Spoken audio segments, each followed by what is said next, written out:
Landmines and jellyfish. Welcome back to Knives, I guess. And if you've never thrown Swedish fish out of a car window at a speed limit sign while moving, have you ever truly lived?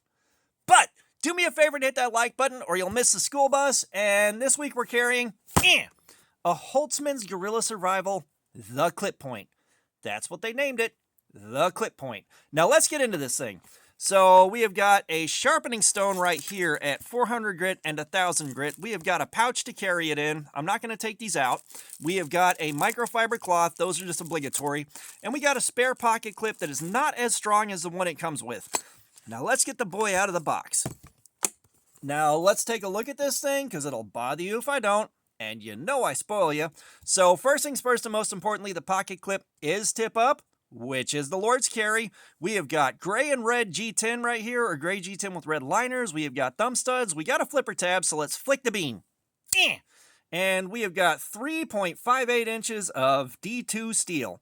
So, this thing is $84.95 on Holtzman's website. And this is not looking a gift horse in the mouth because this was a gift from Wilderness Bushcraft. He picked up a few of these on sale through BattleBox. Apparently it was a hell of a deal. And if you saw the last couple of BattleBox knives we did, they were trash on par with few other knives. Just pure trash, hall of shame material. So this was a welcome sight. Apparently BattleBox does better stuff than that. Just those 2 months where they were off their game, they sent absolute trash. So the only reason I list the price is in case you want to go check it out on Holtzman's website, $84.95. Not a cheap knife, but it is very well made. So one of the first things that I noticed that I absolutely love is the gray on the red. The colors look really nice together. They look really nice. Let's flick the bean again. And of course, the blade length, I'm always happy with something above 3 inches. The blade shape is very nice. The swept belly going into the reverse Tonto, if that's what you want to call it, also really nice. I do like the Gorilla logo on here, and I like the cutout on the pocket clip. Anything like that, ornamentation on pocket clips, is just a welcome sight, for the most part. You know, I've been looking forward to carrying this for a minute, and of course, Wilderness Bushcraft, he keeps asking me to carry it, so finally we're going to do this. We are taking a break in between the Ozark Trail D2 dropouts, just because I need that break. We're going to be doing Cardboard Slayer on that, and we're going to see the second one that we have in a little while here.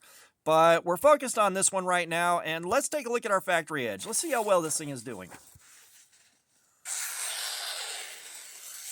That is a very, very nice cut.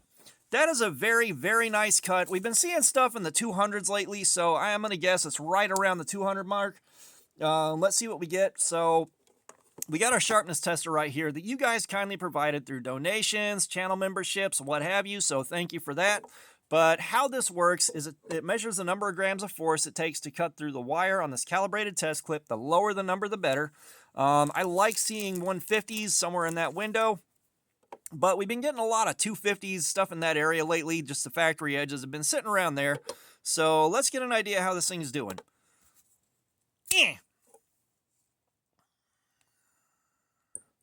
A 210. So yeah, right on par with what I expected. That's what we've been seeing lately, so I'm not mad at it.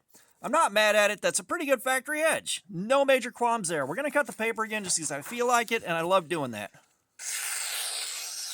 Just a nice, clean, easy cut.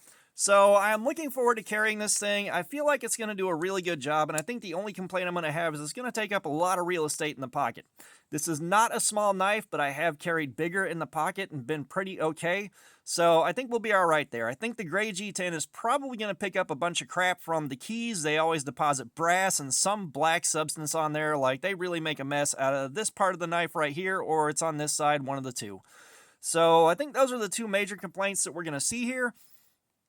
But other than that, I think it'll be just fine. I'm definitely going to enjoy showing it to people at work.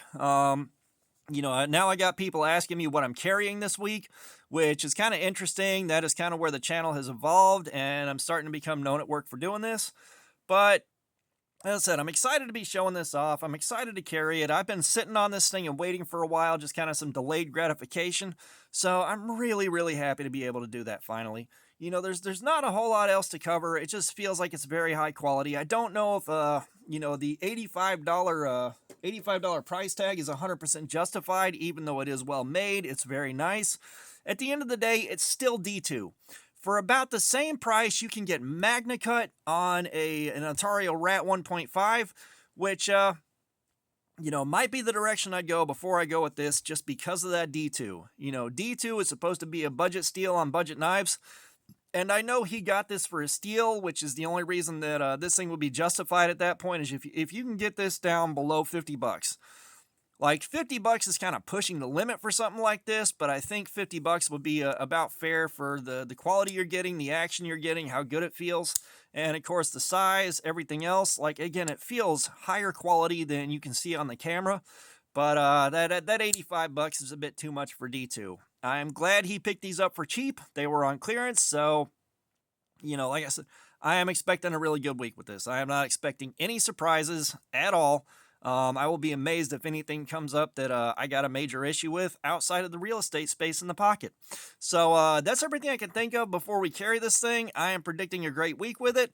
I've covered all the points I want to cover. So all that being said, thanks for looking at my crap. Subscribers, you guys are awesome. Y'all keep coming in. I appreciate you so much. If you haven't subscribed, please do. We have got our regular videos. We got our live streams. There's plenty of activities. Comments. I love some feedback. Let me know what you think about what you're seeing here. And all that being said, y'all have a nice day.